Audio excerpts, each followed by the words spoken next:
Assalamualaikum warahmatullahi ta'ala wabarakatuh. Bismillahirrahmanirrahim. Alhamdulillahi rabbil alamin.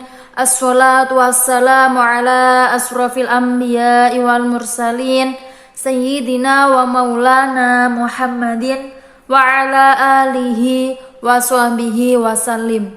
Qala rabbi shrahli sadri wa yassirli amri wahlul 'uqdatam min lisani yafqahu qawli. Allahumma sholli ala sayyidina Muhammadinil Fatih lima ughliq wal khatim lima sabaq nasiril haqqi bil haqqi wal hadi ila siratikal mustaqim wa ala alihi haqqa qadrihi wa miqdarihil azim, amma ba'du. Qala mu'allif As-Sayyid Salim Ibnu Samir Al-Hadrami rahimahumullahu ta'ala wa nafa'ana bihi wa bi'ulumihi fid dharaini, amin. Sahabat-sahabatku, pertemuan kali ini kita akan melanjutkan belajar mengaji kitab Safinatun Najah, fasal tentang yang membatalkan sholat. Bismillahirrahmanirrahim. Faslun tabtulu sholatu bi arba'in asyara khoslatan bil hadatsi wa bi wuqu'in najasati illam tulqa halan min ghairi hamlin wa kishafil awrati illam tustar halan wa nutaqi bi harfaini aw bi harfin mufhimin amdan wa bil muftari amdan wal aklil katsiri nasiyan wa thalathi harakatin mutawaliyatin walau sahwan wal wathbatil fahishati wa darbatil mufritati wa ziyadati rukni fi'liyin amdan wa taqaddumi ala imamihi bi ruknaini fi'layaini wa takhalufi bihima bi ghairi udrin wa niyati qat'i sholati wa ta'liqi qat'iha bi syai'in wa taradduti fi qat'iha.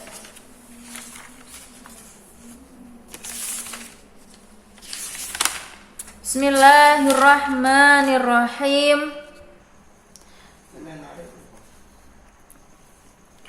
Tabtulu sholatu, yang membatalkan sholat, bi arba'a asyaratan, dengan 14 khoslatan perkara, bil hadatsi, dengan hadas,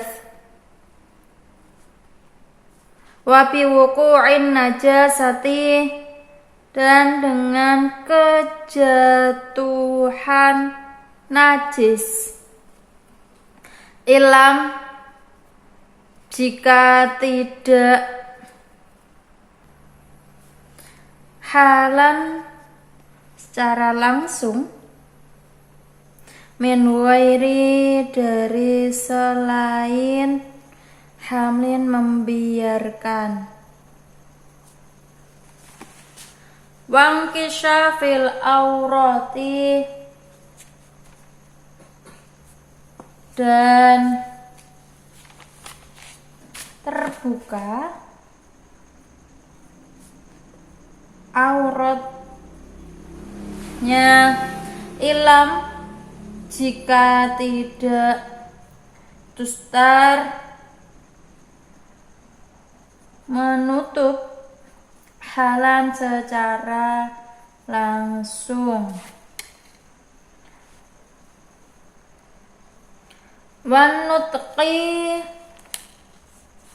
dan berbicara, biharfaini, dengan 2 huruf, au biharfin atau satu huruf mufhimin yang memahamkan amdan disengaja.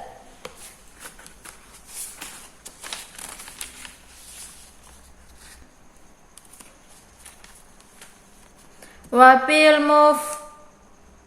muftiri dan dengan berbuka amdan secara sengaja.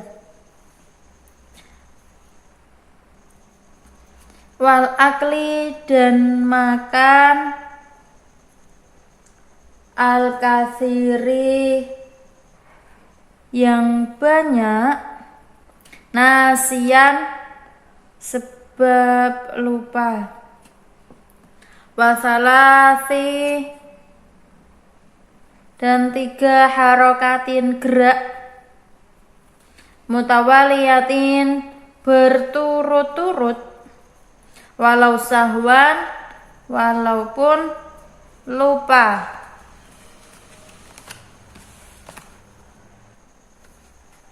Wal wasbatil fahisyati,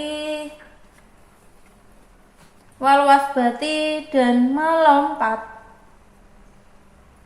al fahisyati yang keras, wadorbati dan memukul, al mufritoti yang keras, wasiyadati dan menambah, ruknin apa rukun, fi'liyin yang bangsa pekerjaan, amdan secara sengaja.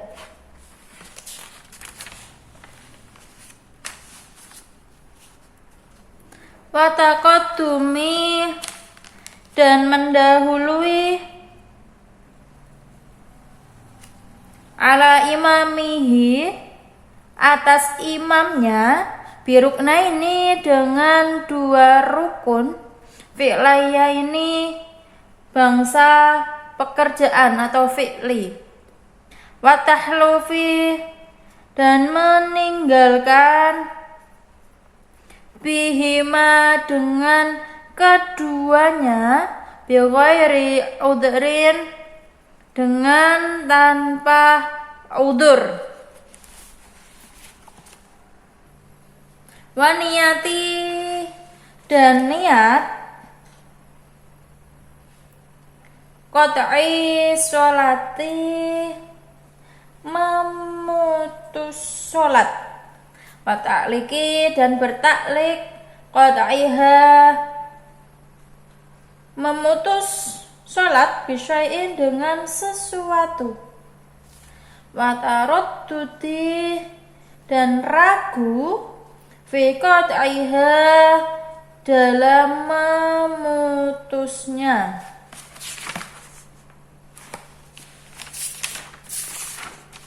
Maksud dari penjelasan fasal ini adalah tentang perkara-perkara yang membatalkan sholat.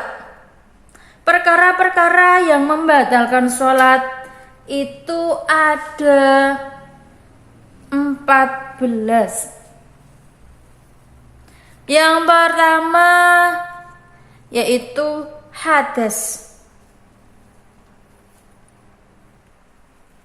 Perkara yang merusak keabsahan sholat yang pertama adalah mengalami hadas, meskipun tidak sengaja atau dipaksa. Misal, musolli menekan-nekan perutnya, kemudian keluarlah kentut atau kotoran. Batalnya sholat sebab hadas tidak mempertimbangkan keadaan musolli. Artinya, baik musolli adalah orang bersuci atau wudu atau tayamum sebelum sholat, atau orang yang tidak mendapati 2 alat bersesuci yaitu air dan debu karena adanya hadis sahih. yang berbunyi, ketika salah satu dari kalian kentut di dalam sholat, maka wajib ia meninggalkan sholat, berwudu dan mengulangi sholat kembali. Isi hadis yang barusan berlaku bagi musolli yang salim, maksudnya yang tidak beser. Adapun musolli yang beser kencing misalnya, maka sholatnya bisa batal jika yang keluar adalah kentut atau kotoran. Jika yang keluar kencing maka tidak batal sholatnya. Begitu juga musolli yang beser kentut misalnya, maka sholatnya bisa batal jika yang keluar adalah air kencing atau kotoran. Jika yang keluar kentut maka tidak batal sholatnya. Ketika musolli mengalami hadas di tengah-tengah sholat, ia disunahkan memegang hidung.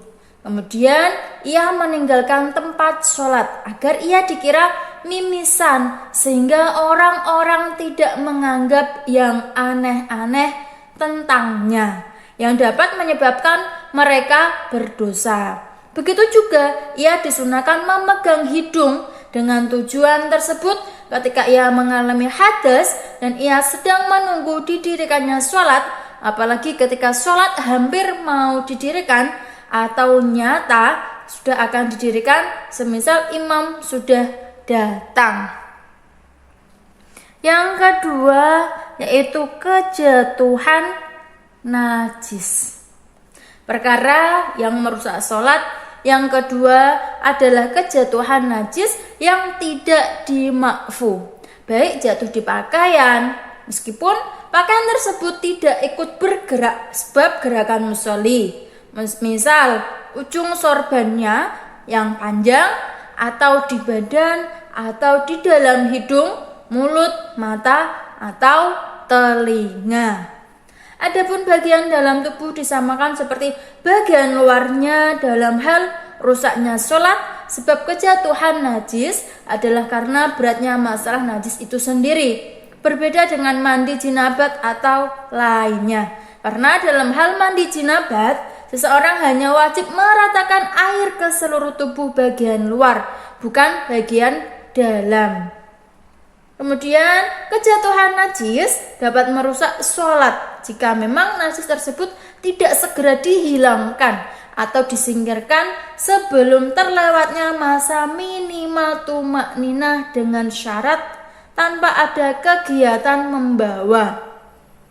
Misalnya musolli meletakkan jari-jari tangannya di atas batu yang di bawahnya terdapat najis. Kemudian ia menyingkirkan batu tersebut dengan jari-jarinya tanpa ada kegiatan membawa batu tersebut. Atau musolli meletakkan jari-jari tangannya di atas bagian suci dari sandalnya. Kemudian ia menyingkirkan bagian suci sandal tersebut tanpa ada kegiatan membawa bagian suci sandal tersebut. Maka demikian ini tidak berbahaya, artinya tidak merusak sholat. Apabila musolli kejatuhan najis basah, maka jika ia menyingkirkan atau mengipatkan najis basah tersebut akan mengakibatkan masjid terkena najis. Maka diperinci, yang pertama, apabila waktu sholat masih banyak, maka musolli menjaga kesucian masjid dan tidak menjatuhkan najis basah di sana, tapi ia memutus sholatnya dan membuang najis di luar masjid. Kemudian ia mengawali sholatnya kembali. Yang kedua, apabila waktu sholat sudah terbatas atau hampir habis, maka ia meneruskan dan menyelesaikan sholatnya. Artinya ia membuang najis basah di dalam masjid. Setelah ia selesai dari sholat, ia wajib dengan segera menghilangkan najis basah tersebut dari masjid. Rincian kedua ini berlaku baginya jika memang ia mendapati air yang dapat ia gunakan untuk mensucikan masjid dari najis basah.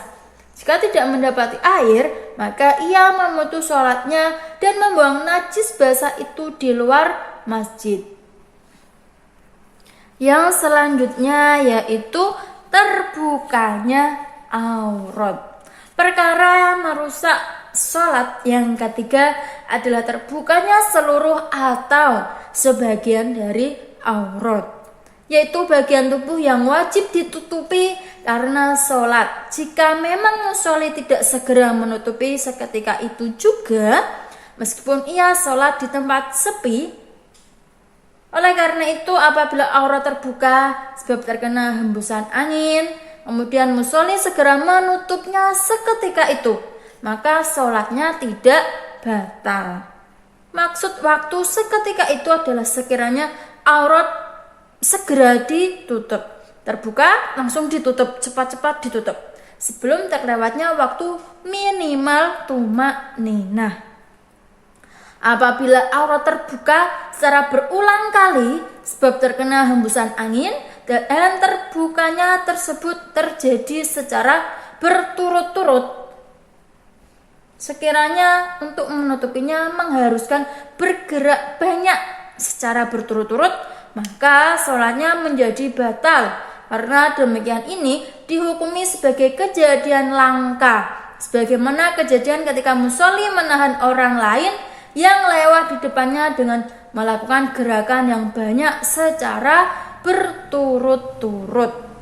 Mengecualikan dengan hembusan angin adalah selainnya, meskipun binatang semisal monyet atau manusia, baik sudah tamyiz atau belum, baik diizinkan atau tidak, maka ketika aurat musolli terbuka oleh selainnya tersebut secara berulang kali dan berturut-turut, maka sholatnya tidak batal sekalipun selainnya tersebut segera menutup aurat musolli seketika itu juga.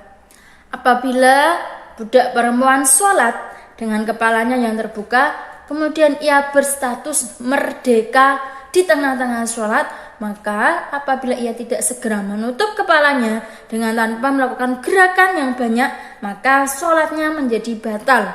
Tetapi apabila ia segera menutup kepalanya, maka sholatnya tidak batal. Oleh karena kasus ini dikatakan di kalangan Syafi'iyah terdapat orang yang sholatnya menjadi batal sebab pernyataan orang lain. Demikian ini terdapat dalam masalah apabila orang tersebut adalah ummu walad dan tuannya mati di negara lain, sedangkan ia tidak mengetahui kematian tuannya itu kecuali setelah kemudian hari. Padahal selama waktu itu ia sholat, misal dengan kepalanya yang terbuka. Selanjutnya yang nomor 4 adalah berbicara. Perkara yang merusak sholat yang keempat adalah mengucapkan 2 huruf yang berturut-turut, meskipun 2 huruf tersebut tidak memahamkan, seperti an, min, atau 2 huruf tersebut termasuk bagian dari ayat yang telah dimansuh tilawahnya, atau 2 huruf tersebut termasuk bagian dari muta'alik yang terbuang dari Al-Quran, meskipun musolli memaksudkan bahwa muta'alik tersebut sebagai muta'alik secara lafadznya, atau 2 huruf tersebut diucapkan karena maslahat sholat, seperti makmum berkata kepada imamnya, "Qum, berdirilah," atau 2 huruf tersebut keluar dari mulut saat berdehem, tertawa dan menangis meskipun sebab takut akhirat, atau 2 huruf tersebut keluar dari mulut sebab merintih kesakitan, atau sebab meniup dengan hidung atau mulut, atau sebab batuk dan bersin. Jadi rusaknya sholat dalam ketetapan goyah ini disebabkan oleh faktor berbicaranya. Apabila musolli terpaksa harus tertawa dengan tertawa sedikit atau tidak parah, maka sholatnya tidak batal. Tetapi apabila ia terpaksa harus tertawa dengan tertawa yang banyak atau parah, maka sholatnya batal. Berbeda dengan tersenyum, maka sholat tidak batal sebab tersenyum.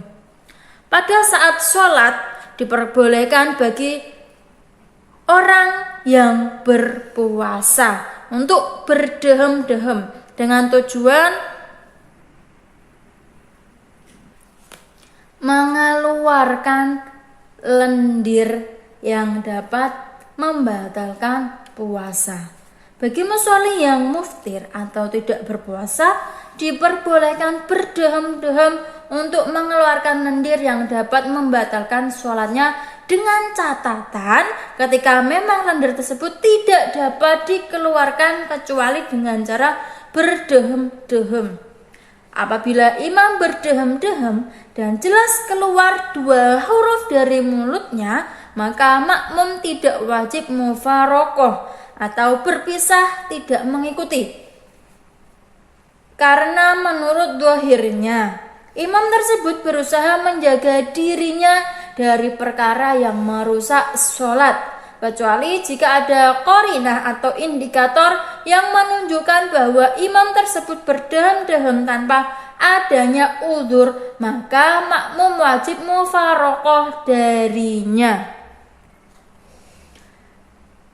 Adapun apabila ia tidak sengaja berbicara, misal seorang yang sholat berbicara karena terpelesetnya lisan atau tidak disertai tentang keharamannya atau disertai lupa kalau dirinya sedang dalam melakukan sholat, tapi perkataan yang keluar itu banyak menurut uruf, yaitu lebih dari 6 kata bahasa atau kalimah, maka sholatnya menjadi rusak karena perkataan banyak itu dapat memutus rangkaian sholat, dan karena terpelesetnya lisan dan lupa berbicara banyak dalam sholat merupakan kejadian yang langka. Termasuk udzur dalam menjawab panggilan Nabi kita Rasulullah Muhammad SAW dengan lisan. Oleh karena itu, apabila Rasulullah memanggil musolli yang sedang sholat, kemudian musolli menjawab panggilan beliau dengan lisan, maka sholatnya tidak batal. Begitu juga apabila Rasulullah memanggil musolli yang sedang sholat, kemudian musolli menjawab panggilan beliau dengan melakukan gerakan-gerakan parah, maka sholatnya tidak batal, meskipun harus membelakangi kiblat.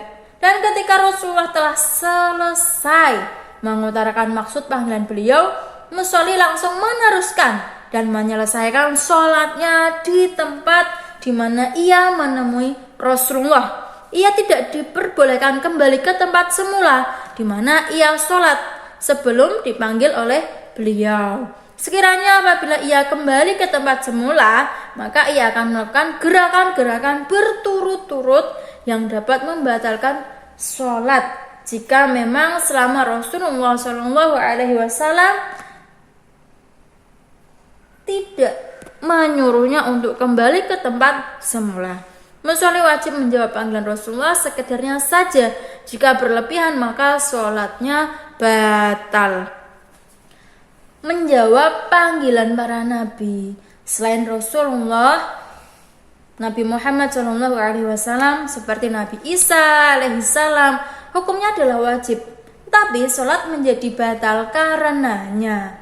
Begitu juga menjawab panggilan para malaikat adalah wajib seperti para nabi, dan sholat menjadi batal karenanya. Ketika kedua orang tua memanggil musolli yang sedang sholat fardu, maka musolli diharamkan menjawab panggilan mereka. Sedangkan ketika mereka memanggilnya dan ia sedang melakukan sholat sunnah, maka ia diperbolehkan menjawab panggilan mereka.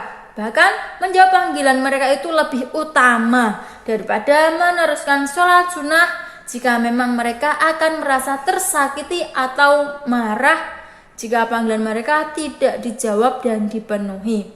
Ketika musolli menjawab panggilan kedua orang tuanya, baik ia sedang sholat fardu atau sunnah, maka sholatnya menjadi batal.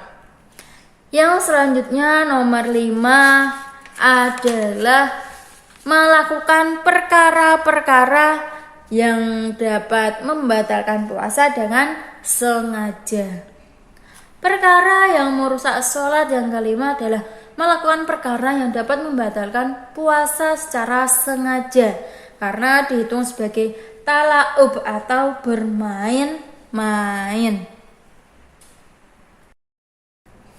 Mufatir yang menyebabkan batalnya sholat adalah seperti memasukkan kayu atau selainnya meskipun sedikit ke dalam mulut, telinga, atau dubur, meskipun tidak sampai tembus ke dalam perut, dan meskipun tidak disertai bergeraknya mulut, karena bergerak banyak saja sudah dapat menyebabkan batalnya sholat.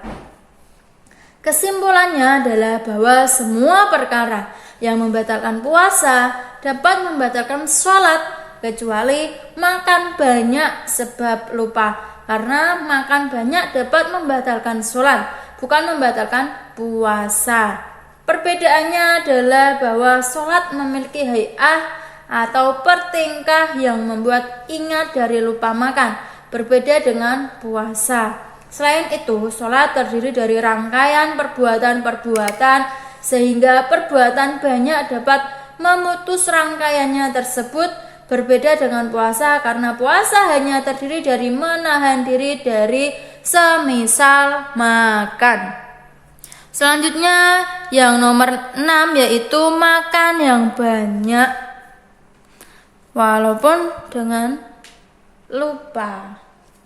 Perkara yang merusak sholat yang keenam adalah makan banyak disertai lupa. Kalau diri musolli sedang sholat atau ia bodoh yang dimakdurkan, seperti ia baru saja tahu tentang Islam, atau ia hidup jauh dari para ulama, atau ia dipaksa.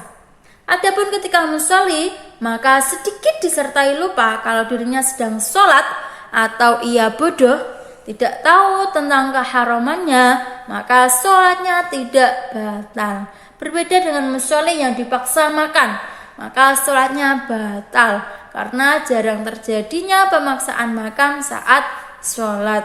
Perkataan musonif yang berbunyi al-aklu adalah dengan domah pada huruf hamzah dan kaf, atau dengan domah pada huruf hamzah dan sukun pada huruf kaf, karena meringankan bacaan yang mana kedua-duanya ini berarti sama, yaitu makulun, artinya makanan.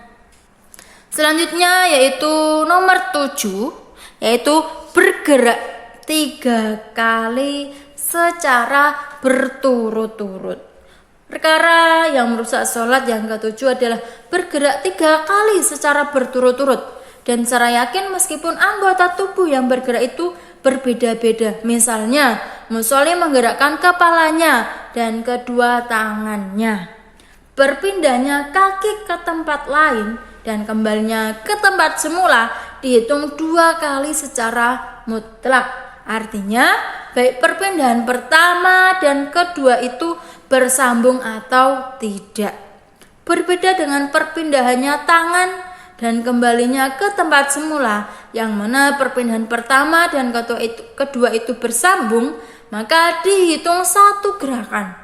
Begitu juga mengangkat tangan dan menurunkannya meskipun tidak sesuai pada tempat semula, dihitung 1 gerakan.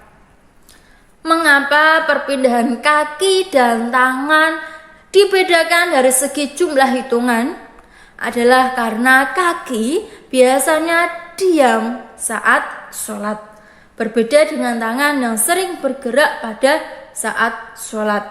Bergerak 3 kali secara berturut-turut dapat merusak sholat secara mutlak, artinya baik dilakukan secara sengaja atau lupa karena bermain-main. Tetapi dengan catatan apabila musolli benar-benar tidak kesulitan menahan diri dari bergerak tersebut. Adapun bergerak sedikit, semisal 2 gerakan, maka tidak membatalkan sholat, baik dilakukan secara sengaja atau lupa, selama tidak ada tujuan bermain-main. Apabila musolli bergerak sedikit dengan tujuan bermain-main, misalnya, pada saat sholat, musolli mengacungkan jari tengahnya kepada orang lain karena bercanda bersamanya, maka sholatnya menjadi batal.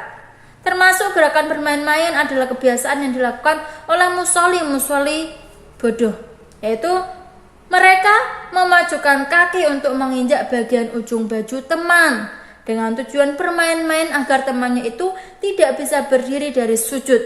Hanya dengan satu kaki memajukan kaki, mereka sudah dihukumi batal. Kemudian gerakan banyak seperti 3 gerakan ketika dilakukan karena parahnya kudis, sekiranya kudis tersebut mengharuskan musolli menggaruknya, atau gerakan sedikit ringan seperti menggerak-gerakkan jari pada tasbih atau melepas ikatan tali, tetapi disertai menetapkan telapak tangan, maka tidak membatalkan sholat jika memang tidak ada tujuan bermain-main. Begitu juga menggerak-gerakkan kelopak mata, telinga, zakar, atau memelet-meletkan lidah tidak membatalkan sholat jika memang tidak ada tujuan bermain-main. Yang selanjutnya yaitu nomor 8, yaitu melompat secara parah atau banyak atau keras. Perkara yang merusak sholat yang ke-8 adalah melompat parah, itu melompat yang melebihi batas. Begitu juga dapat merusak sholat adalah menggerakkan seluruh tubuh atau sebagian besar tubuh meski tidak sampai memindah kedua telapak kaki. Perkataan musonni yang berbunyi al-wasbah adalah dengan fathah pada huruf wawu, karena lafaz tersebut berfungsi menunjukkan arti marroh atau hitungan berapa kali perbuatan terjadi. Adapun sholat dihukumi batal sebab melompat parah atau karena melompat parah menyebabkan terputusnya rangkaian sholat seperti perbuatan gerakan banyak. Demikian ini dikatakan oleh Suwaifi dengan mengutip dari Saubari. Selanjutnya yang nomor 9 yaitu memukul secara keras.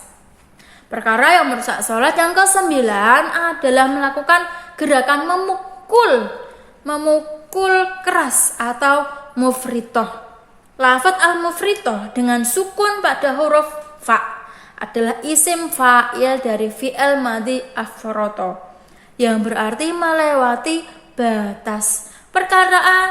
Perkataan musonif yang berbunyi ad-dorbah dengan fathah pada huruf dod berfungsi menunjukkan arti marroh atau hitungan berapa kali perbuatan terjadi. Kemudian yang nomor 10 yaitu menambah rukun fi'li secara sengaja. Perkara yang merusak sholat yang ke-10 adalah menambahi rukun fi'li secara sengaja meskipun ia belum sempat bertumakninah dalam rukun yang ditambahinya itu karena bermain-main. Duduk yang seukuran lamanya tumakninah bukan yang melebihi ukurannya, seperti musolli duduk setelah berdiri yang kemudian ia bersujud, tidak merusak atau membatalkan sholat karena duduk tersebut telah maklum dalam sholat pada saat duduk istirahat. Begitu juga apabila musolli duduk istirahat tanpa melakukan sujud tilawah sebelum ia berdiri, maka sholatnya tidak batal. Sama seperti duduk yang seukuran tumakninah adalah membungkukkan tubuh sampai batas rukuk, yang mana membungkukkannya tersebut dilakukan setelah duduk tawaruk di tengah-tengah tasyahud akhir atau duduk iftirosh di tengah-tengah tasyahud awal seperti yang telah dimaksudkan oleh Syarqawi. Dikecualikan yaitu menambahi rukun karena mutaba'ah seperti musolli ruku atau sujud sebelum imamnya, kemudian ia kembali ke posisi sebelumnya atau bangun dari rukuknya, kemudian ia bermakmum kepada imam lain yang belum rukuk, lalu ia rukuk bersamanya, maka sholatnya tidak batal sebab lebih kuatnya sifat mutaba'ah. Dikecualikan juga yaitu menambahi rukun karena uzur. Misalnya, musolli bangun dari sujud hingga sampai batas rukuk karena kaget sesuatu, atau musolli turun dari berdiri sampai batas rukuk karena membunuh semisal ular maka rukuk tambahan dalam dua contoh ini tidak membatalkan sholat. Dalam contoh udzur sebab membunuh ular, diperbolehkan menjaga diri dengan melakukan gerakan banyak jika memang ular tersebut akan melukainya, dengan catatan jika menjaga diri hanya bisa dilakukan dengan melakukan gerakan banyak. Dikecualikan juga dalam masalah apabila musolli membunuh kutu meskipun sedikit darah kutu tersebut mengenainya, sekiranya musolli tidak membawa atau menyentuh kulit bangkai kutu tersebut, maka sholatnya tidak batal, seperti yang dikatakan oleh Syarqawi.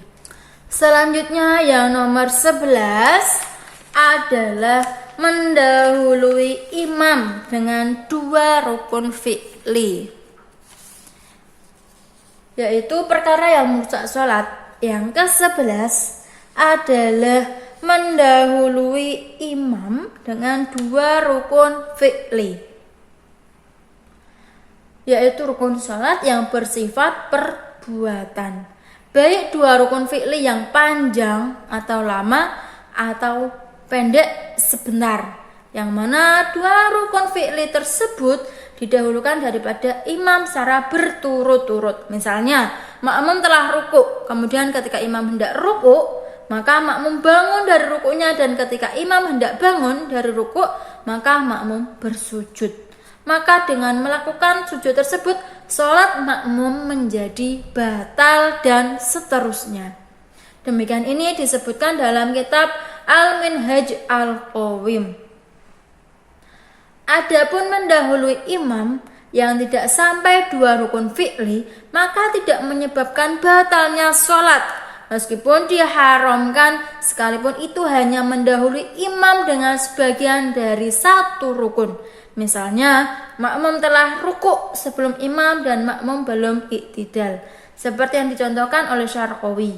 Akan tetapi Ibnu Hajar dalam kitabnya Al-Minhaj Al-Qawim berkata, mendahului imam dengan sebagian dari satu rukun seperti contoh ini hukumnya makruh.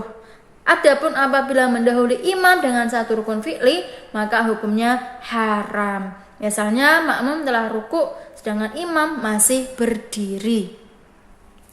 Sholat menjadi batal sebab makmum terlambat dua rukun fi'li dari imam, meskipun dua rukun yang pendek atau sebentar. Misalnya apabila imam rukuk iktidal, kemudian hendak turun bersujud, meskipun posisi turunnya tersebut masih lebih mendekati posisi berdiri, sedangkan makmum masih berdiri, atau apabila imam bersujud kedua berdiri membaca Al-Fatihah, kemudian turun melakukan rukuk, sedangkan makmum masih duduk di antara dua sujud, maka sholat makmum dalam dua contoh kasus ini dihukumi batal.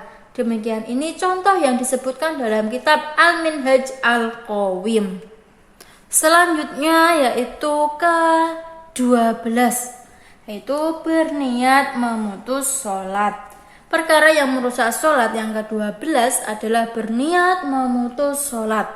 Misalnya di rakaat pertama musolli berniat, aku berniat akan keluar dari sholat di rakaat kedua, maka niatnya ini menyebabkan sholatnya batal. Sebagaimana seseorang berniat, aku berniat kufur besok, maka seketika itu juga ia dihukumi kufur. Berniat memutus sholat menyebabkan batalnya sholat, kecuali karena adanya udzur, semisal lupa, maka sholat tidak batal.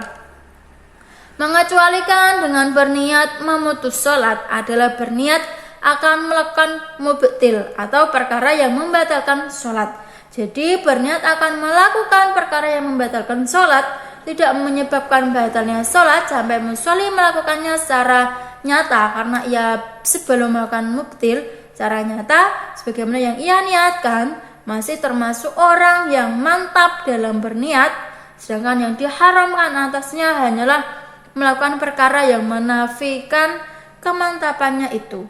Berbeda dengan musolli yang berniat memutus sholat, maka ia tidak termasuk sebagai orang yang mantap dalam berniat sholat.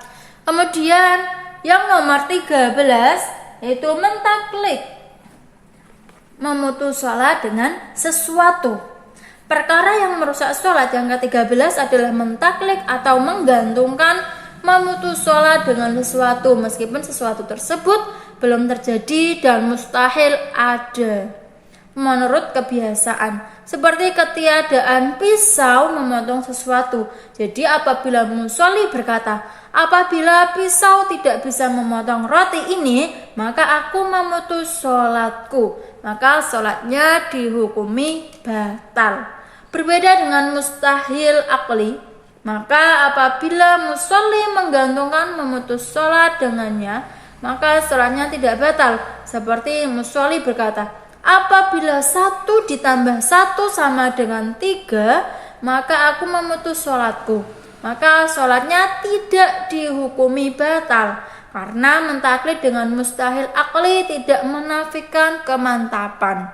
Berbeda dengan mustahil adi, maka ia menafikan kemantapan niat sholat. Mentaklid memutus sholat dengan sesuatu dapat menyebabkan batalnya sholat, baik mentaklid dengan hati atau lisan. Yang selanjutnya yaitu ke-14, taraddud tentang memutus sholat. Perkara yang merusak sholat yang ke-14 adalah taraddud atau ragu tentang apakah musolli memutus sholat atau tidak. Begitu juga dapat merusak sholat adalah taraddud tentang apakah musolli meneruskan sholatnya atau tidak. Kedua taraddud ini dapat merusak sholat seketika itu karena menafikan kemantapan niat sholat yang harus ada sampai sholat berakhir sebagaimana iman. Yang dimaksud dengan taraddud adalah munculnya keraguan yang bertentangan dengan kemantapan hati. Adapun segala sesuatu yang terlintas di pikiran, maka tidak menyebabkan batalnya sholat. Karena itu termasuk perkara yang sering dialami oleh musolli yang was-was. Bahkan terkadang terjadi juga dalam beriman kepada Allah. Itulah tadi penjelasan dari fasal tentang yang membatalkan sholat. Semoga bermanfaat. Al-Faqir ilallah mengucapkan mohon maaf sebanyak-banyaknya apabila banyak kesalahan, karena kesalahan adalah murni dari saya sendiri dan kesempurnaan hanyalah milik Allah semata. Ihdinas siratal mustaqim. Assalamualaikum warahmatullahi taala wabarakatuh.